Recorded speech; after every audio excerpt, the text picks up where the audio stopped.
quorum. It was a publicized meeting, and so we will not open it because we will not be able to close it. But it is just one thing on the agenda was going to be with our exit interview with the people from the AdvancED. We want to thank them for all their time and everything. Pleasure meeting all of you. So turn it over to Mr. Hemswaller now. Okay. Well, as you said, this is the main purpose is to hear their report after spending almost 3 days here at Tipton Schools, and so I'll just turn it over to our lead evaluator, Dr. Paige Fenton-Hughes. Okay. Sure. Thank you, Kevin. Thank you, Rick. Appreciate it. Thank you guys for being here. We appreciate you coming and doing a board meeting and to have the exit. We want it to be official because it's a big deal, because it's a lot of work, and it's a good reflection of what we've seen in your schools. You're going to get a good report today. So you should all relax. I told Kevin, you're going to get a good report and you're going to get accredited. So we'll say that up front. I don't think you're going to hear anything today that's a surprise to you.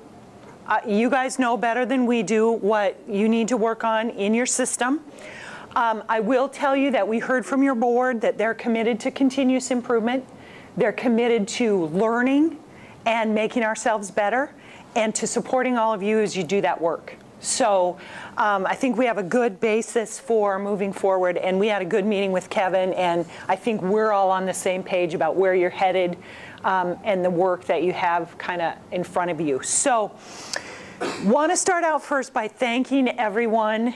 I want you to know, Dan said yesterday, I might have gained 3 pounds. And if Dan gained 3 pounds, God knows what I've gained. But there was food like you cannot believe. And yesterday I went into Tammy's room and I got to meet some of the kids cooking our food. And I understand, by the way, Principal Russian, I hope you tell Joe happy birthday today. It's his birthday. He was one of the students cooking for us. Hi, Scott. Hi. Nice to get here on time, buddy.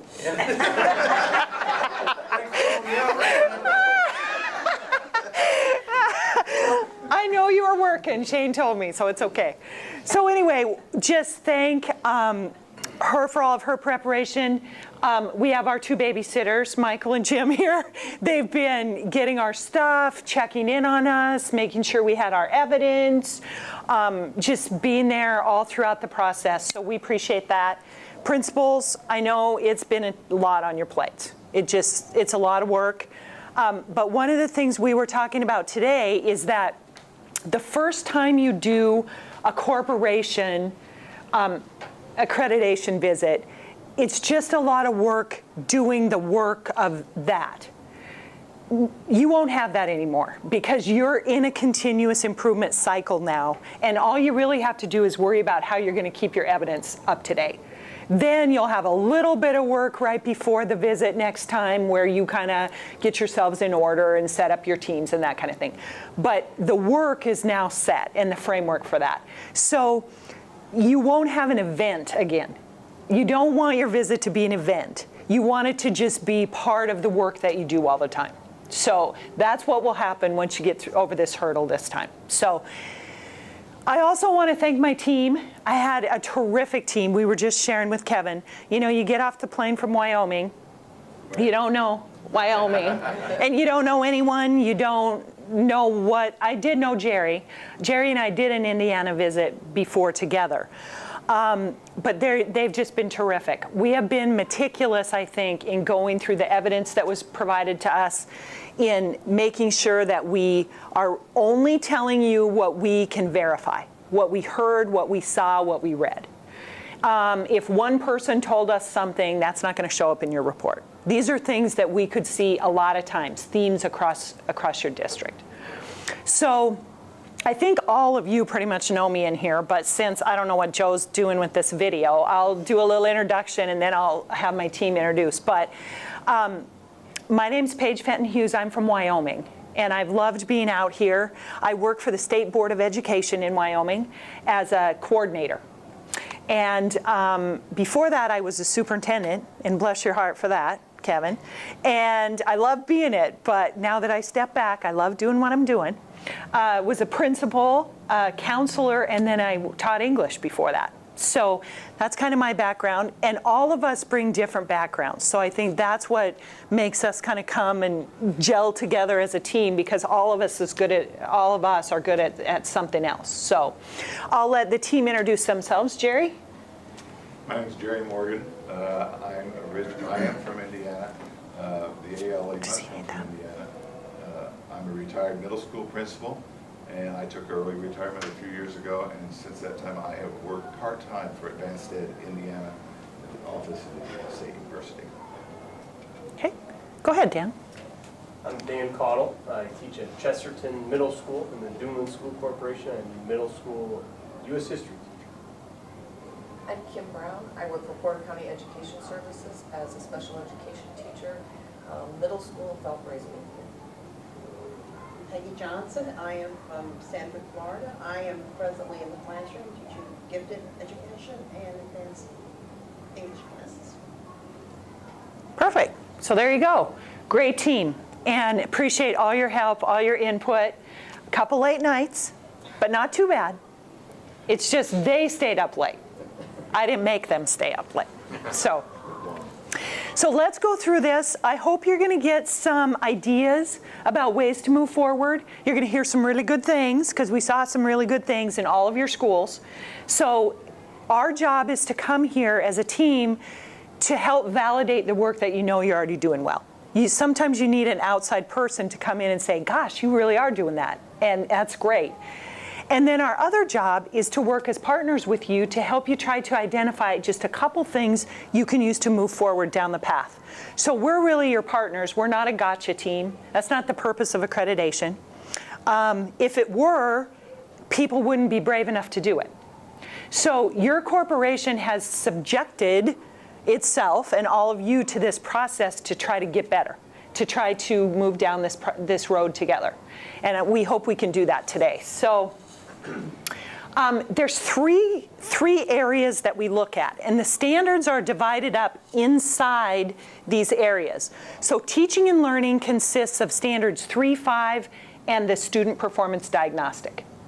The second one, leadership capacity, is all about you all and most of these folks here today, and that's standards 1, standard 2, and the stakeholder feedback. And that all those scores go up into that section. And then the third section is resource utilization. So that's kind of John's deal, and that kind of stands by itself, and that's standard 4. Okay?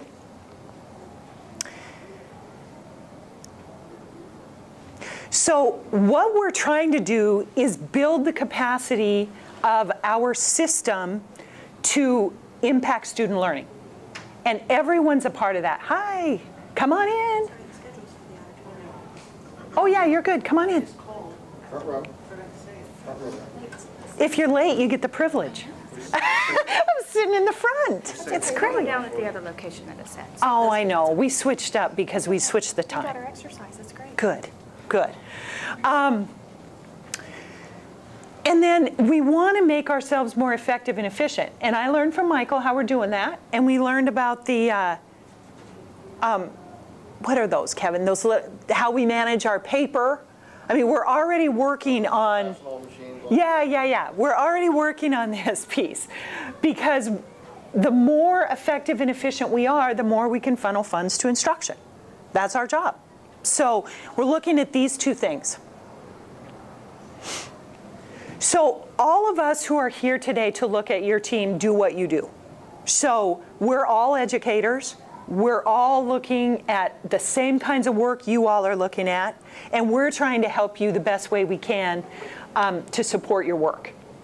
So we don't do this for a living. We're not accreditors or anything like that. We come from the same work you do.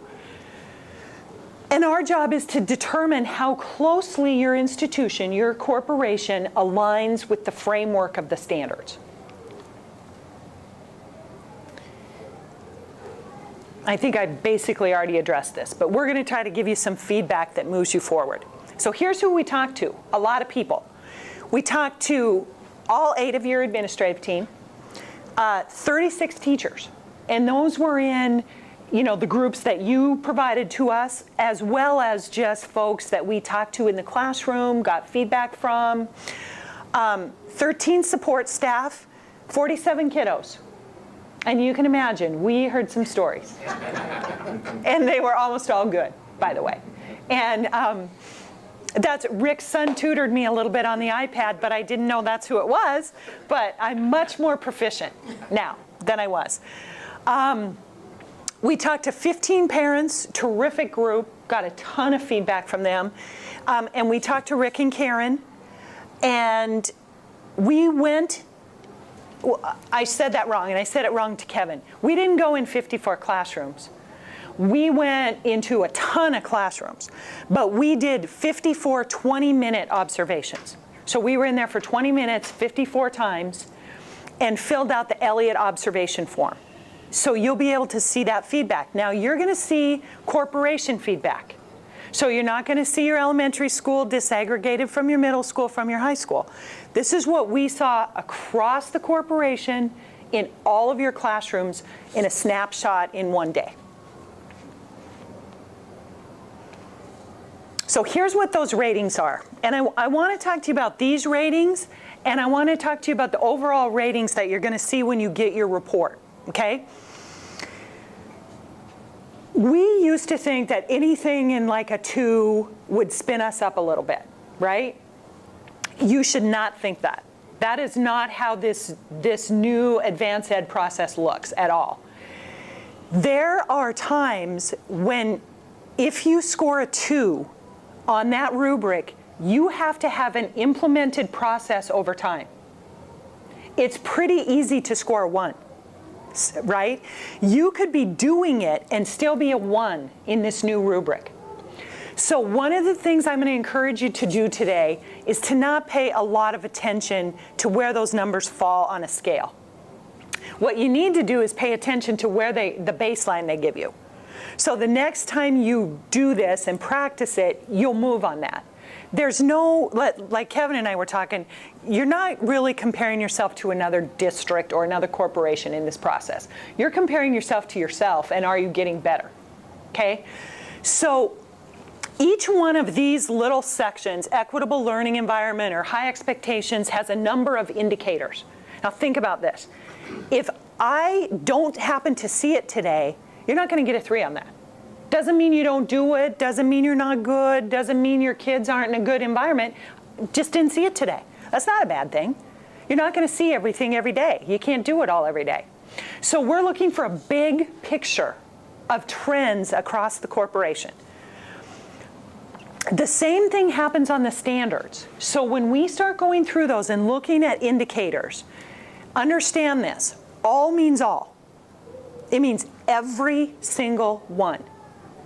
I'm going to say this to you. It's almost impossible to get a 4. That's not bad. We don't live in that column. Sometimes we scooch over there, and we're there for a little bit. And you guys know that from doing teacher evaluations. You might be a 4, but you might not be a 4 next year. But if you're a 3, you're pretty darn good. If you're a 2, you're still doing it consistently.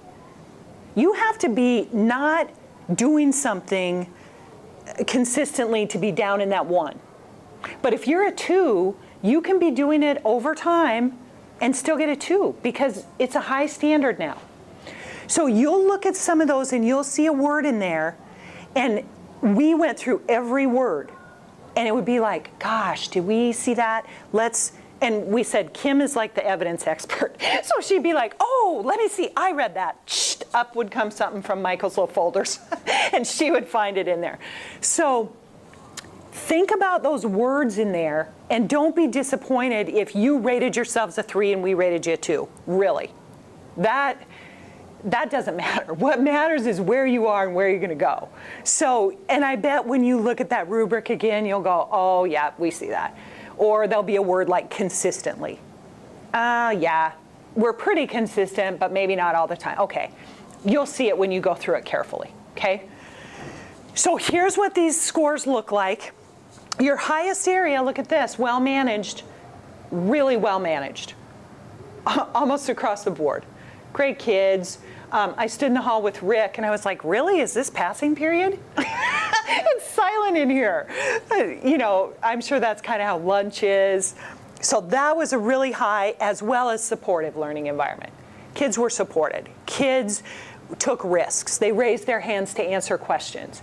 I was in a classroom, I shared with these guys, the teacher was giving directions about stations. Oh, so you're gonna go to this station, and you should have heard them. Oh, they were so excited. They wanted to go to that station. This one little girl said, I love doing that. I love that. You know, excitement about learning, lots of that. So those two areas, really high. Your lowest area, guess what? This is a hard standard. If you read, there's only 3 indicators in this section. You can't just turn on your technology. They have to be using it for collaboration, for research, for student-directed delving into work.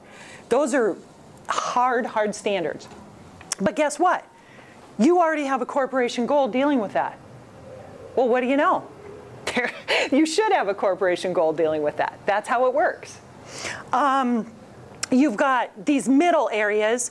But this one, high expectations, I think you'll see some alignment with the required actions on that. Here's what we think we see. You guys do a good job, really good job. Your scores are fine. Lori said, hey, you know, if you compare us across the county, our scores are generally above other county schools. And we looked at all your charts. We were very good and very diligent about your charts.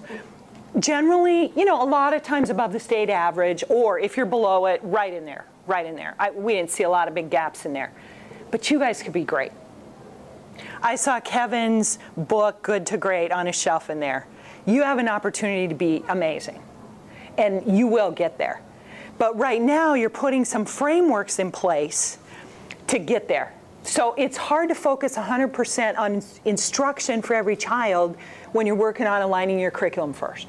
Okay, well, that's fine. Get that done. Go on to the next thing. So those kinds of little shifts in this will get you there. Because you already have, if you didn't have this, that would be kind of a big issue. You'd have a hard time moving on a scale if you didn't have a supportive learning environment or you had chaos, right? So you have all the things in line to go where you need to go. And you're already good. So you just need to go a little bit down the road. The Index of Educational Quality is a new score. So this only came out last year, so you're only the second year to get it. Here's your overall score. And these are the 3 areas I told you at the beginning. So you're looking here at standards 3, 5 in student performance. You're looking at standards 1, 2 in stakeholders. And you're looking at resource utilization. Not a lot of surprises probably, right? Good, very good scores. And you're solid. This is what you want to move. You want to move this guy over here now. Doesn't matter what other people are or where they are. That's where you are. So we had to choose a couple of powerful practices. Powerful practices aren't just things you do well. They're things that we would take home and implement them in our own districts if we had that opportunity, okay? The first one centers around your governing body. We talked to all of our groups. We talked to teacher groups.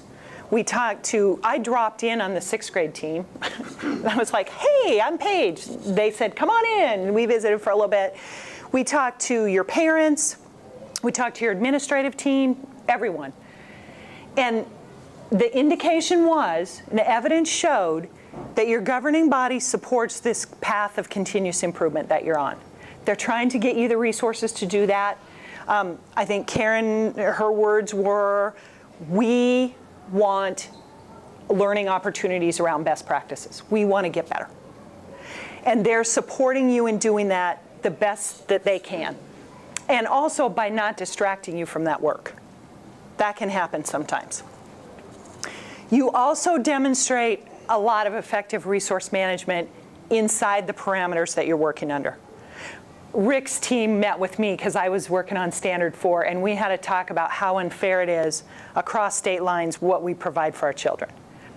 And I might tear up a little bit on this. But you guys do a lot with a lot of constraints, and you should be proud of that work. You know, if you had the resources we have in Wyoming, I don't know what you could do with your kids. It would be amazing. So you're going to get a powerful practice for that. That's due to pretty much all of you in here. Teacher leaders, administrators, working on ways to work efficiently inside the parameters you have.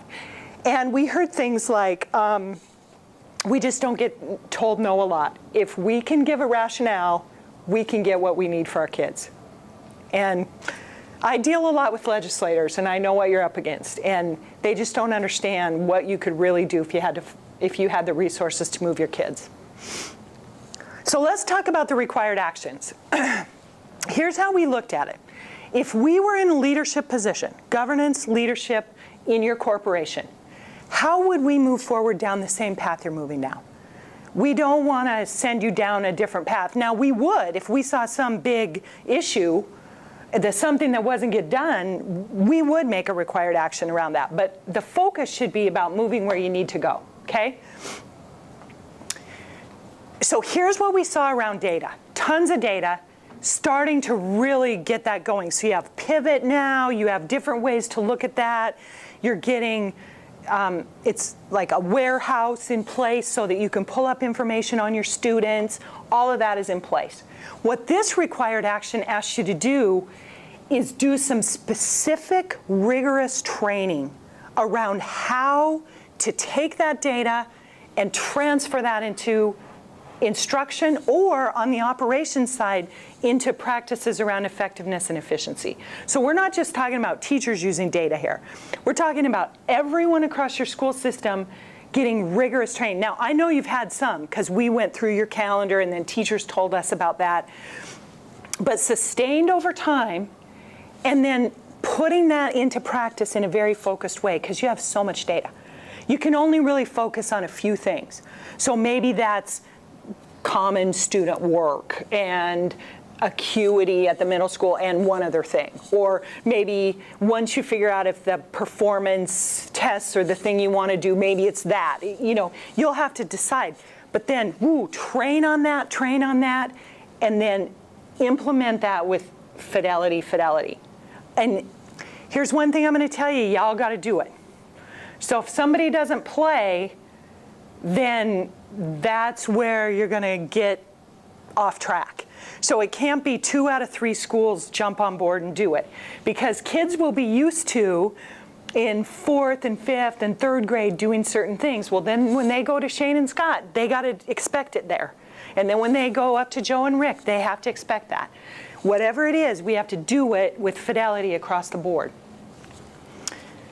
The second one, so we're thinking of this in order now, right? You've got this training now, intensive training on it, not just how to get into pivot, because you know how to do that now. How can you analyze and talk about it? Then, how can you transfer that over into high-yield instruction? So here's what we didn't see a lot in classrooms. We didn't see a lot of differentiation. So different target, different handout, different lecture. Now some, because if you're in a station, you're in a different reading group from this group of kiddos, things like that. Not across the board. So how can we ensure that every single kid in Jim's classroom, everyone, is getting his or her learning needs met every day? Every day. And the only way you can do it is rigorous attention to data, and then transferring over into a couple high-yield instructional strategies. Doesn't matter what they are, but I can expect that whatever grade I'm in Tipton Community Schools, I can expect certain kinds of things. And there's tons of them. You guys know that. There's no right answer. You pick what works for you, implement that, make it personalized, and make it consistent. And then the third thing is, evaluate what you did. Piece of cake. That's the hard part, isn't it, Kevin? And we're so not good about that in schools. So when we start something, we rarely think, what is the exact impact I want of it? And then how am I going to measure that? So it could be anything. It could be your PD. What's the exact impact we want of that, and how are we going to see if we did it? Sometimes it's just implementation. You can't even measure whether it works until you figure out if you're all doing it. So the first check is going to be, if I go in every classroom, is everybody doing it? The second check is, am I good at it then, right? And this goes on John's side of the house too. So if we say we're going to put in Messenger, how are we going to measure if that works? And if we're getting bang for the buck? If we're going to put in our new bus guidelines, what's the expectation in the reduction of discipline? And did we hit it? And if not, how do we have to adjust? So those made sense to us. They line up with your scores. So when you see the rubric, you're going to see that those are some of your lowest scores. And they'll move you right where you're going, I think, because you already are starting the data piece. You already have some good instructional practices in place, and you're getting this, but this part's hard. I hope that makes sense to you. When you get the report, you're going to get a narrative. So you'll see what evidence we looked at. You'll be able to read through it and say, oh, okay, we get that better. And if you don't, you can always call us, and we'll talk you through that. So like I said, you're going to get a recommendation for accreditation. That's going to go from us. Let me tell you the process about it. You've already taken part in your internal review. That's the part we all read. So you did self-assessments. You did all your writing. That was your internal review. Now we're here to do the external. In 30 days, Kevin's going to get a report. And it won't be official until June when the commission meets and stamps the report. But you're going to get it ahead of time and be able to work off that and look at it, okay?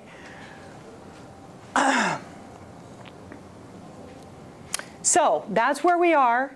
I told Kevin you're going to get a great report. I think it is a good report. I think, and like I said, I hope you don't do this, and I hope you work with your staffs. Do not get that report and sit down with your scores and say, oh, we scored ourselves a 3 and they scored us a 2. Who cares? Just go do the right work. Go do the right work. And you can figure out what some of these areas are and shore up some of those scores that bug you, because some of them are things like we have an orientation program for our teachers. And that started a couple years ago. Well, we were just talking, you're going to have to ramp that up a little bit because you're going to have a whole bunch of PD under your belts that new teachers are going to have to get up to speed on. Okay, well, you're probably going to get an OFI around that, and you're probably going to do that work anyway. So don't look at those scores and obsess over that, or else you're going to miss all the good that you're doing and all the good work that came out of things. So I hope you celebrate this with your staff. I hope you tell them about all the good things that we're going to share. You're going to see some details of that in the report. And I hope you have a celebration about your accreditation and your willingness to go through a process that's pretty uncomfortable. I told Shane, are you worrying about this? No, I'm not, he said. And he was worrying about it, I'll tell you. So there's nothing to worry about. We're partners in moving forward, and you guys have a great start. And I know in 5 years you're going to move that arrow where you need to go. So want to thank you again for everything. It's been a pleasure to meet all of you. I know we'll be in touch. I always send out a few emails later and check up and see how you're doing. You can always email us with questions once you get the report. If something doesn't seem clear to you, I'm happy to see if I can help you work through that. So there you go, Kevin. Jerry, anything? Okay. Oh, they'll have a review in 2 years. Oh yeah, I'll share that with you. And we were just talking about it. In a couple years, you'll get a checkup to see if you're working on your required actions. And that will happen through your office here in Indiana, and they'll see if you need any support, see how things are going. You don't have to have things completed, but you have to have substantial work done on your required actions. But like I said, I don't think you're going to be changing direction. You're going to be moving down the path you're already going. So I think you're well on your way to getting some substantial work done, Kevin. So anyway, thank you guys. Appreciate it. Thank you, Jerry. Thank you for coming. And Peggy and Kevin. Dan, it's a pleasure to have you here at Tipton, and glad you enjoyed your stay. Rick, do you have any comments? No, it was very nice meeting you all. I know the staff appreciated the feedback, and we will move that number. You will move the number, there's no doubt.